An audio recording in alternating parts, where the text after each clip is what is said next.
You said this place was steps from the water. We just haven't found the steps yet. How much did we save? Enough. Enough to get lost? Or you could book a stay with Hilton. Welcome to your oceanfront room, just steps from the water. The Hilton sale is on now. Book on Hilton.com or the Hilton app and save up to 20% to get the stay you expected. When you want savings, not surprises, it matters where you stay. Hilton, for the stay. Some things happen fast, like a vacuum finding your lost earring. A dog reacting to the word walk. And settling up with friends on the PayPal app. Send and receive money in seconds. Access your balance to send, shop, pay bills, and more. Download the PayPal app to get started. An account with PayPal is required to send and receive money. A PayPal balance account is required to hold and use a balance. Hello and welcome to I Talk to Ghosts. I'm your haunted host, Jennifer, a spirit medium and a teller of ghost stories. Tonight I have for you a few Victorian ghost stories and a discussion on why the Victorian era had such an emphasis on ghosts and spirituality. So settle in, light that candle next to you, and let's begin.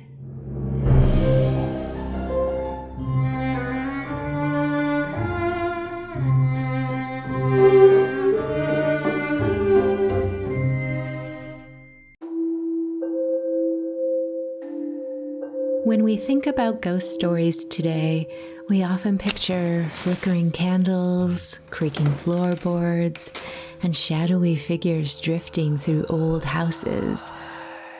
Much of that imagery, almost all of it really, comes straight out of the Victorian era. And before we step bravely into the haunted corridors, let's sip a little tea and chat about this period of time.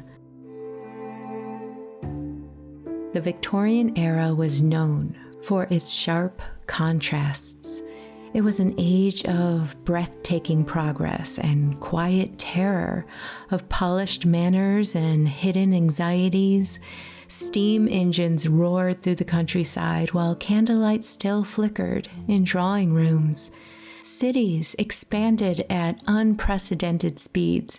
Yet superstition and folklore thrived alongside science and industry.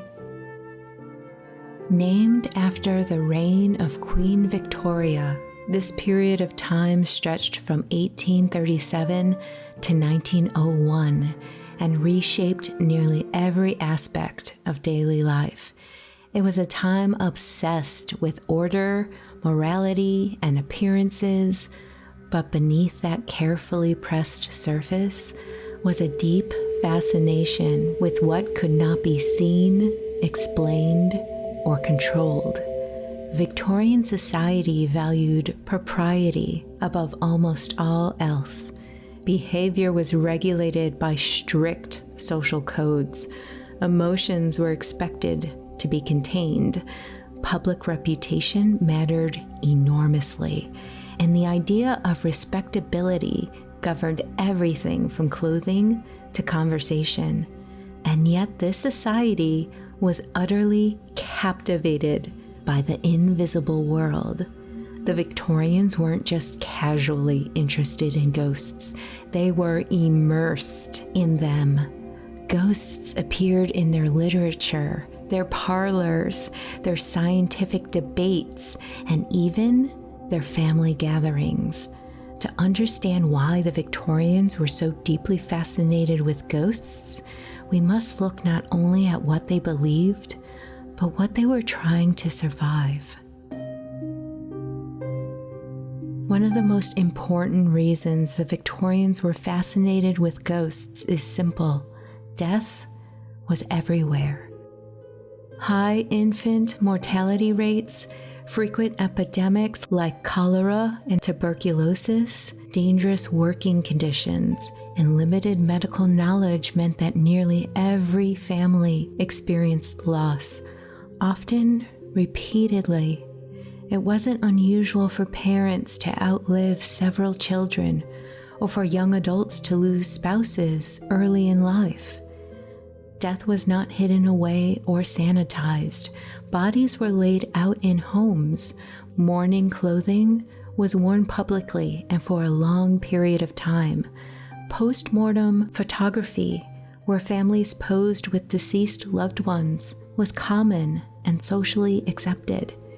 In a world where the boundary between the living and the dead felt thin, the idea that the dead might linger didn't seem strange at all.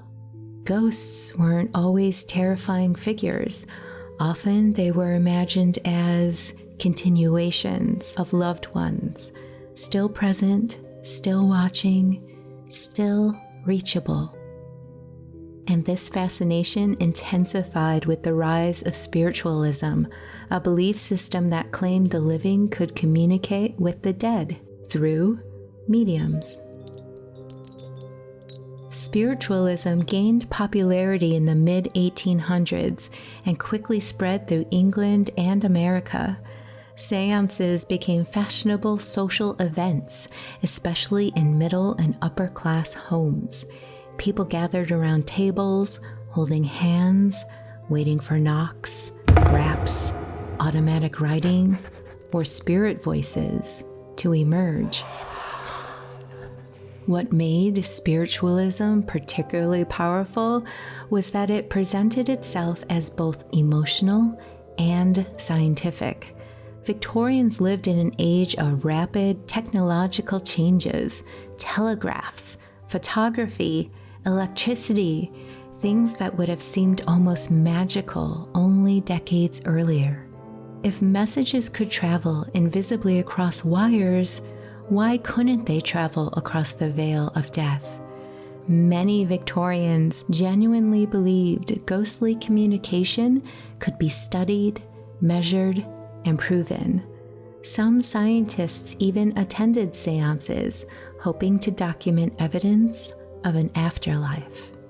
The Victorian era was also a time of deep intellectual tension. Scientific discoveries, especially Charles Darwin's theory of evolution, challenged traditional Christian beliefs about creation, the soul, and humanity's place in the universe.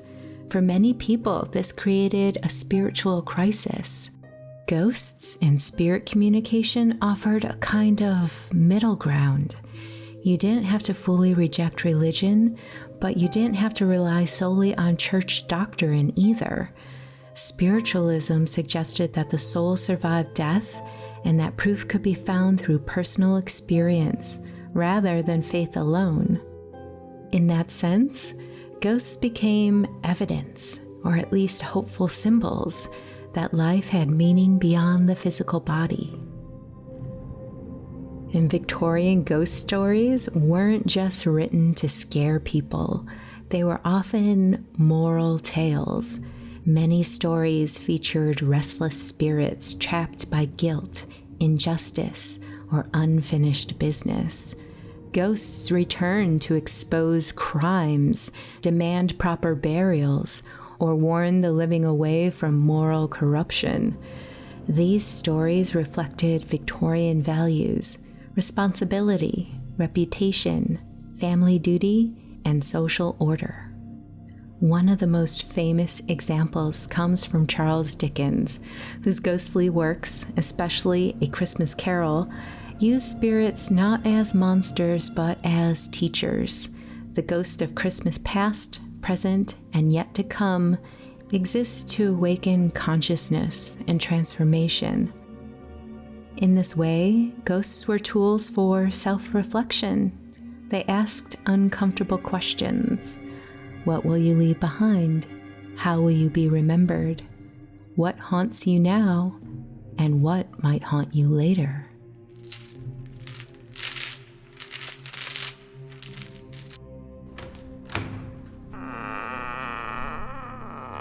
The Victorian period saw rapid urban expansion and industrialization. Old homes were torn down, new ones built quickly, and cities grew crowded and chaotic.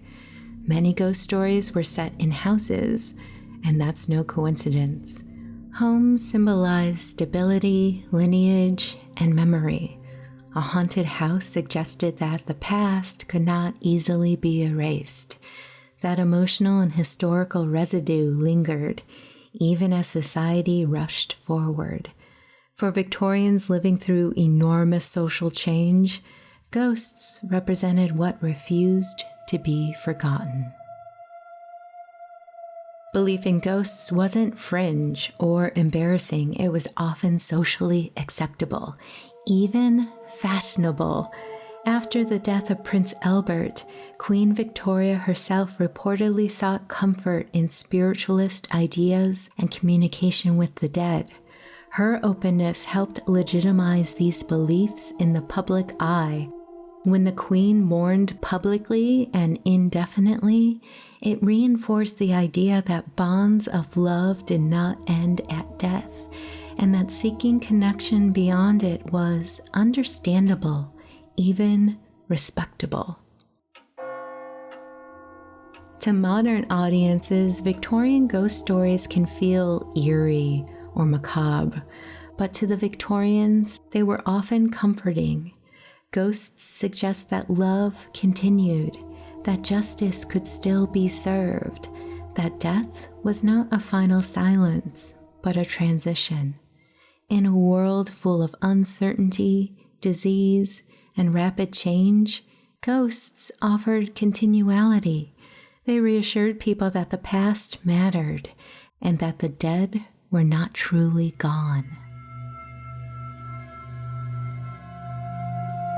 The Victorian fascination with ghosts didn't live only in parlours and seances.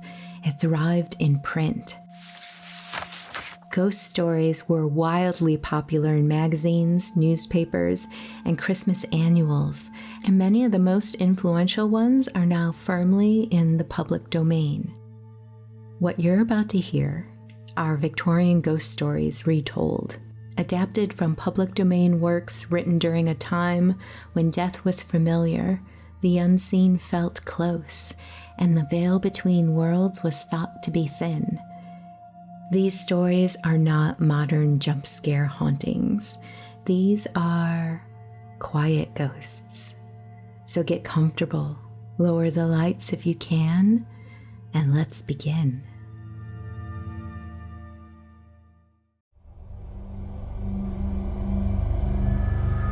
The Signal at the Edge of the Line, adapted from a Victorian railway ghost tale. The signalman worked alone. His post sat in a narrow cutting between high brick walls, where the railway curved out of sight, and the sound of approaching trains arrived long before the trains themselves. Above him, a red signal light burned against the gloom, its glow trembling slightly in the fog. It was there, on a lonely evening just before dusk, that he first saw the figure. A man stood near the mouth of the tunnel, motionless, his form indistinct, as though the air itself refused to shape him properly. He wore no uniform the signalman could recognize. His face, pale and strained, was turned towards the oncoming tracks. When the signalman called out, the figure raised one arm and made a violent, urgent gesture, then vanished. No sound, no retreating footsteps, nothing. Days later, a terrible accident occurred at that very spot. And then the figure returned. Each time it reappeared, it did the same thing. Silent, desperate motions, always just before disaster struck. A derailment, a fatal fall, a scream lost beneath steam and iron. The signalman began to dread the sight of it. He kept records. He watched more closely. He followed every rule, every procedure, and still the tragedies came. The ghost never spoke, never explained, never saved anyone. It only warned, too early to understand, too late to prevent. And in time, the signalman realized the most horrifying truth of all. The ghost was not trying to change the future. It was trapped inside of it. On one final night, the signalman stood beneath the red light as a train thundered towards him, and in that instant, he saw the figure once more. This time, the ghost did not point down the tracks. It pointed at him.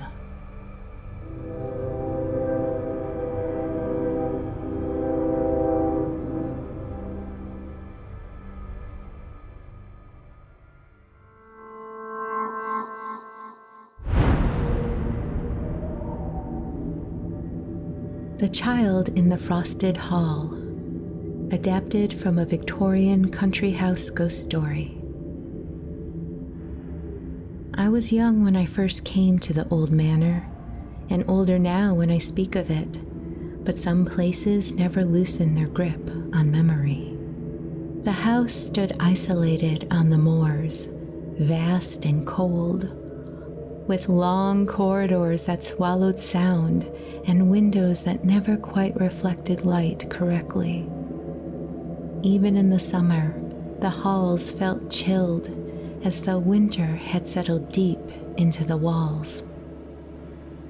I was a nurse to a small child, a delicate little girl with fair hair and solemn eyes. From the beginning, she was drawn to one place above all others, the locked wing of the house. She spoke often of a child who waited there, a child who cried when the wind howled, a child who stood at the top of the staircase, calling softly in the night. The adults dismissed it. Children imagine things, they said. The house was old, drafty, full of strange noises. But I had seen the frost. On nights when the air was still, ice would bloom along the corridor floors, thin, white patterns forming footprints where no living feet had passed. Music, faint and broken, drifted from a long unused organ in the locked chapel. And then, one night, we saw her. A child stood at the end of the hall, her face twisted with grief and longing. She did not scream. She did not threaten. She waited. The truth, when it finally emerged, was cruel and ordinary.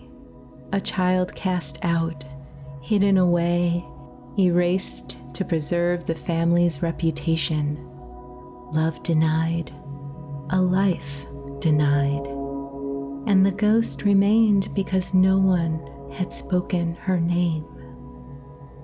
Once the truth was acknowledged, once the injustice was faced, the frost melted, the music ceased, the hall grew quiet.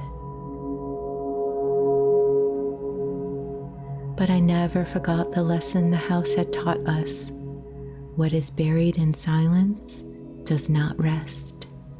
It waits.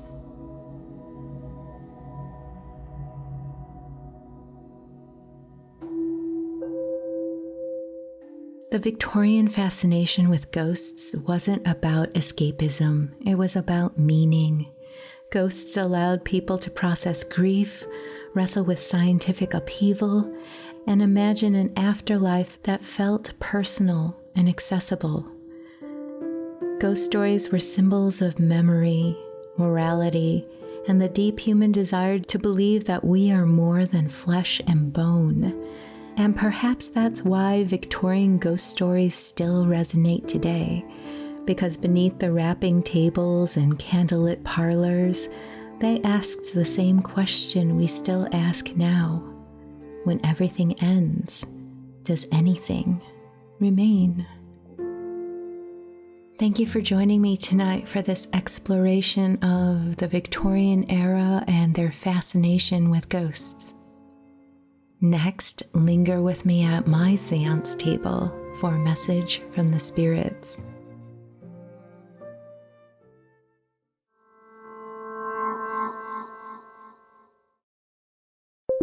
When you need to build up your team to handle the growing chaos at work, use Indeed Sponsored Jobs. It gives your job post the boost it needs to be seen and helps reach people with the right skills, certifications, and more. Spend less time searching and more time actually interviewing candidates who check all your boxes. Listeners of this show will get a $75 sponsored job credit at Indeed.com/podcast. That's Indeed.com/podcast. Terms and conditions apply. Need a hiring hero? This is a job for Indeed Sponsored Jobs.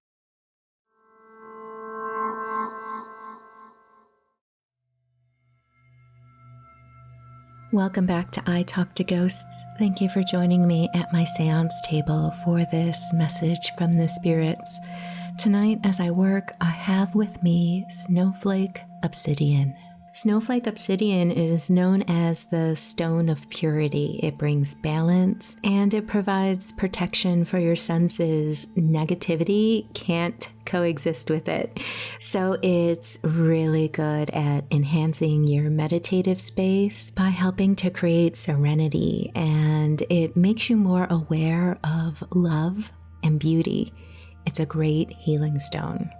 Snowflake Obsidian gets its name because it is a black stone with these teeny little white snowflake patterns on it. I'll post a picture of it in the I Talk to Ghosts private Facebook group. Okay, let's take a deep breath together. I'm going to settle my mind, open the space for a spirit to come close, for someone listening right now. Okay. Female coworker. This feels like a helper, like a healer. She's showing me nurse's shoes, those comfortable shoes. So that is what I'm going to go with.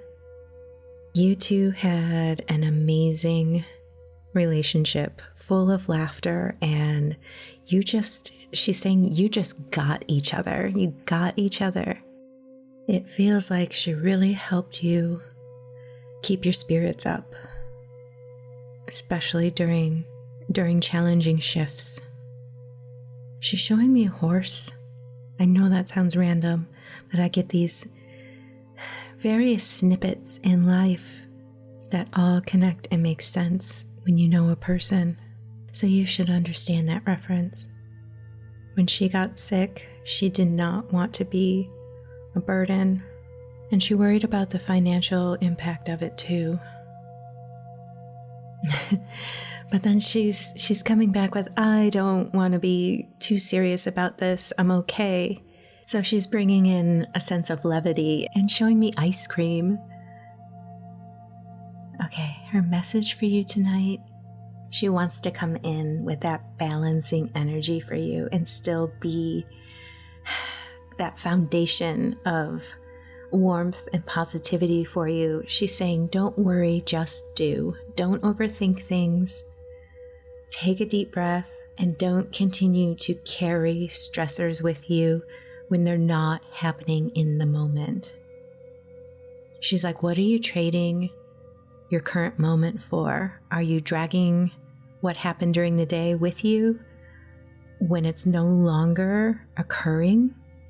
She really wants to gently offer you that perspective of, hey, shift to positive activities, tranquil activities, things that make you feel safe and grounded, and then pour in amusement and wonder and love, anything that lights your heart up inside. This isn't about dismissing any kind of stress or validity in what happened.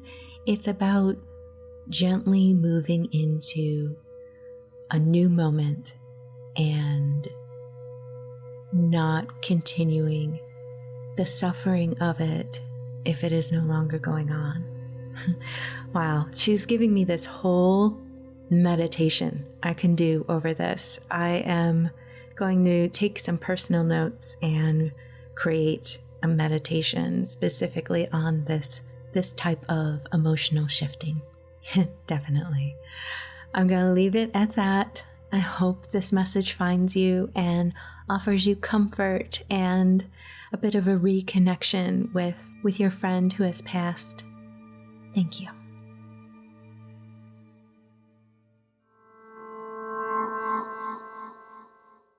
And with that, dear listener, we've reached the end of this episode of I Talk to Ghosts. I hope you've enjoyed my spirit work this evening, as well as our wandering through Victorian ghost stories.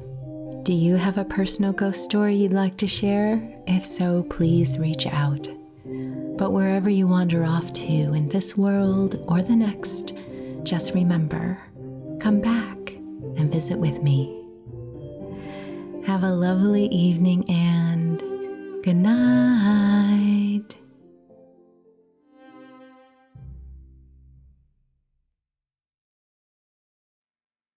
Ryan Reynolds here from Mint Mobile with a message for everyone paying big wireless way too much. Please, for the love of everything good in this world, stop. With Mint, you can get premium wireless for just $15 a month. Of course, if you enjoy overpaying, no judgments, but that's weird. Okay, one judgment. Anyway, give it a try at mintmobile.com/switch. Upfront payment of $45 for 3-month plan, equivalent to $15 per month required. Intro rate first 3 months only, then full price plan options available. Taxes and fees extra. See full terms at mintmobile.com.